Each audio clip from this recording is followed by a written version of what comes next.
He told me no one else would ever want me, and I believed him right up until the night I caught him cheating on our couch. I still remember the sound before I saw anything. The breathy laugh of a woman who wasn't me. The low whisper of his voice, soft in a way he hadn't spoken to me in months. My keys were still in my hand when I froze in the doorway. For a moment, I thought I was imagining it. That exhaustion was finally messing with my head. But then I heard him say her name. His hands, their movements, the couch creaking. Something inside me snapped like a bone breaking clean through. He didn't even notice me standing there, not until I spoke his name. He shot up, scrambling, face pale, eyes wide like a child caught stealing. She grabbed her jacket and bolted out the back door, not even bothering to look at me. He kept saying, "This isn't what it looks like," but the lipstick smeared across his neck and the undone belt told the truth for him. My voice was calm when I said, "I'm leaving." He laughed, actually laughed. "You're not going anywhere," he said, pulling his pants back up. "You never do."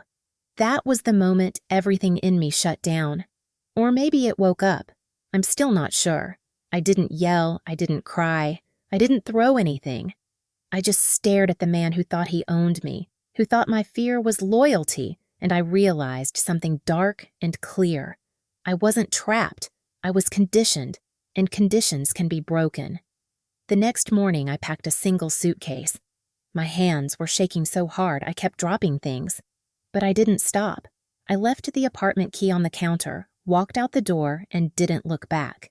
He didn't call for 2 days, not out of guilt, but out of confidence. He thought I'd come crawling back before he needed to reach out. When he finally did call, his voice was smug. "Okay, you made your point. Come home." Home. I hung up without a word. Then the messages started, apologies that weren't real, promises he'd break again. Then anger. Then silence. Then more begging. I didn't answer a single one. But walking away didn't magically heal me. It hurt. God, it hurt. My chest felt like someone was squeezing it from the inside.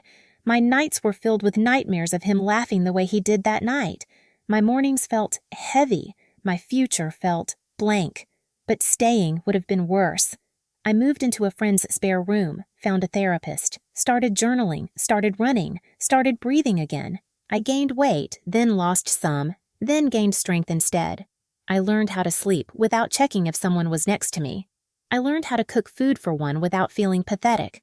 I started dressing for myself, speaking for myself, existing for myself. And every day, I repeated the same sentence in the mirror. He does not get to break me twice. Months passed, my skin cleared, my smile returned, my voice steadied. People began saying I looked different, lighter, brighter, almost dangerous in my confidence. I felt like I was rediscovering the version of myself I had buried to keep him happy.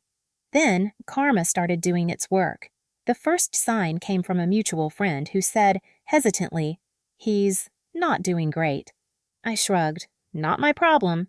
Then another message. "He keeps asking about you." Then, "He looks rough, like he's not sleeping." I ignored all of it, until one evening when I was leaving the gym with sweat running down my neck and music blasting in my ears, I saw him standing by the entrance. He looked nothing like the man who used to tower over me with arrogance. His eyes were sunken, his hair a mess, his clothes wrinkled.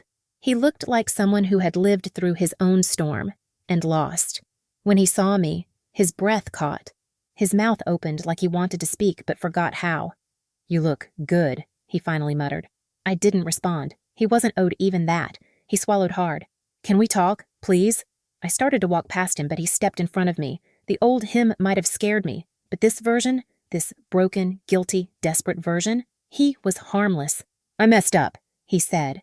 His voice cracked on the last word. "I didn't realize what I had, and she..." His jaw tightened. "She cheated on me. With 2 guys. At once." Karma had a cruel sense of humor. He rubbed his face like he was trying to erase the memory. "I felt everything I did to you, every lie, every cold night, every time I made you feel crazy. I get it now." He shook his head. "I swear I've changed." "No," I said quietly. "You haven't." He blinked, confused. "Yes, I have. I'm not the same person." "You're the same person," I whispered. You're just hurting now. That's not growth, that's karma." He flinched like I'd slapped him. "I want you back," he said, voice trembling. "I need you. I know you still love me." I stepped closer, not because I wanted to, but because I wanted him to hear every word clearly. "I loved you," I said. "Loved. Past tense. But you killed that version of me. She doesn't exist anymore." His eyes widened, panic rising. "Don't do this. Please. I can be better. I swear. I don't need you to be better," I said. "I just need you to be gone." He choked on his breath. For the first time since I'd known him, he looked small, weak, lost, the same way he made me feel for years. I walked away. He didn't follow. He didn't shout after me. He just stood there watching the person he never thought would leave walk out of his life for good. Over the next weeks, I heard rumors. He spiraled, lost friends, lost sleep, tried to fix things with everyone he'd wronged. But nothing worked. He had to sit in the emptiness he once forced me to live in. Not because I wanted him to suffer, but because karma wanted balance. A few months later, on a random sunny afternoon, he sent one final message. A long apology, pages of regret, a confession of every lie, every manipulation, every moment he knew he was breaking me and did it anyway. I didn't respond, not out of anger, but because I was already healed. I was out with friends that day, laughing, hair blowing in the breeze, sunlight warming my face. Life felt full again, peaceful, mine. And that was the real karma, not his heartbreak, not his loneliness, not his regret. It was the fact that I was free. He thought I'd never leave, but I did. And leaving him was the beginning of everything he never expected, and everything I finally deserved.